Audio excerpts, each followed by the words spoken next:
S Rajamouli, जिनका पूरा नाम कोडूरी श्री सैलाश्री राजामौली है, आज भारतीय सिनेमा ही नहीं बल्कि विश्व सिनेमा के भी सबसे बड़े और सफल फिल्म मेकर माने जाते हैं। उनका जन्म 10 अक्टूबर 1973 को कर्नाटक के रायचूर जिले में हुआ था। उनके पिता केवी विजयेंद्र प्रसाद पहले से ही एक प्रसिद्ध लेखक थे, जिन्होंने बाद में बाहुबली और बजरंगी भाईजान जैसी फिल्मों की कहानियां भी लिखी। बचपन से ही राजामौली को कहानियों और पौराणिक कथाओं का शौक था। वे किताबें पढ़ते, किरदारों की कल्पना करते और अक्सर दोस्तों के बीच किसी दृश्य को फिल्मी अंदाज में समझाते। यही जुनून धीरे धीरे उनके करियर की दिशा बन गया। पढ़ाई पूरी करने के बाद उन्होंने तय किया कि वे फिल्मों में काम करेंगे, लेकिन रास्ता आसान नहीं था। शुरुआत में वे असिस्टेंट डायरेक्टर बने और ईवीवी सत्यनारायण और बाद में के राघवेंद्र राव जैसे बड़े निर्देशकों के साथ काम करते हुए उन्होंने फिल्म बनाने की बारीकियां सीखी। संघर्ष का ये दौर कई साल तक चला, यहाँ तक कि उन्होंने दूरदर्शन के लिए शांति निवासम नाम का टीवी सीरियल भी डायरेक्ट किया।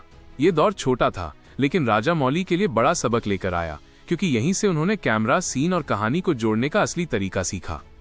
2001 में उन्हें बड़ा मौका मिला जब उन्होंने अपनी पहली फिल्म स्टूडेंट नंबर 1 डायरेक्ट की, जिसमें जूनियर एनटीआर लीड रोल में थे। फिल्म सफल रही और राजामौली का नाम इंडस्ट्री में पहचाना जाने लगा। इसके बाद उन्होंने सिंहद्री और साय जैसी फिल्में बनाई, जिन्होंने उन्हें तेलुगु सिनेमा का भरोसेमंद डायरेक्टर बना दिया। साल 2006 में आई विक्रमार्कुडु सुपरहिट हुई और इसका हिंदी रीमेक राउडी राठौर भी बना। फिर 2009 में आई मगधीरा, जिसने राजामौली को मेगा बजट फिल्मों के निर्देशक के तौर पर स्थापित कर दिया। इस फिल्म ने बॉक्स ऑफिस पर रिकॉर्ड तोड़े और ये साबित कर दिया कि राजामौली की सोच बाकी निर्देशकों से कहीं आगे है। इसके बाद उन्होंने ईगा जैसी एक्सपेरिमेंटल फिल्म बनाई, जिसमें मक्खी हीरो थी। सुनने में भले अजीब लगे, लेकिन फिल्म हिट हुई और इसने राजामौली को ऐसे निर्देशक की पहचान दी जो रिस्क लेने से नहीं डरता। लेकिन असली क्रांति आई बाहुबली से। 2015 में रिलीज हुई बाहुबली द बिगिनिंग और 2017 में आई बाहुबली 2 द कंक्लूजन ने भारतीय सिनेमा का इतिहास बदल दिया। इतनी भव्य सेटिंग, विजुअल इफेक्ट्स और दमदार कहानी भारत में पहले कभी नहीं देखी गई थी। कटप्पा ने बाहुबली को क्यों मारा, ये सवाल महीनों तक चर्चा का विषय बना रहा। बाहुबली 2 उस समय तक भारत की सबसे ज्यादा कमाई करने वाली फिल्म बन गई। इन फिल्मों ने राजामौली को ग्लोबल लेवल पर खड़ा कर दिया और अब उन्हें केवल भारत का नहीं बल्कि दुनिया का बड़ा निर्देशक माना जाने लगा। इसके बाद उन्होंने 2022 में आरआरआर बनाई, जिसमें रामचरण और जूनियर एनटीआर की जोड़ी ने धमाल मचाया।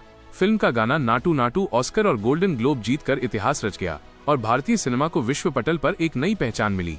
हॉलीवुड से लेकर जापान और अमेरिका तक राजामौली की फिल्में और उनकी डायरेक्शन स्टाइल पर चर्चाएं होने लगी।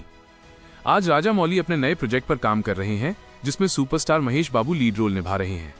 इस फिल्म का वर्किंग टाइटल SSMB29 या ग्लोबेट्रॉटर है, जिसकी शूटिंग अफ्रीका में चल रही है और इसका बजट 1000 करोड़ रुपए से भी अधिक बताया जा रहा है। माना जा रहा है कि ये फिल्म 2027 तक रिलीज होगी और इसे भारतीय सिनेमा का सबसे बड़ा एडवेंचर प्रोजेक्ट कहा जा रहा है। इसके अलावा राजामौली कई बार कह चुके हैं कि उनका ड्रीम प्रोजेक्ट महाभारत है, जिसे वे 4 हिस्सों में बनाएंगे और इसे पूरा करने में 6 से 10 साल लग सकते हैं। राजामौली आज भारत के सबसे महंगे निर्देशकों में से एक हैं। रिपोर्ट्स के अनुसार उनकी नेटवर्थ 1200 से 1300 करोड़ रुपए के बीच है और वे हर फिल्म से 100 करोड़ से अधिक फीस लेते हैं। फिल्मों से होने वाली प्रॉफिट शेयरिंग और इंटरनेशनल रिलीज से उनकी कमाई और भी बढ़ जाती है।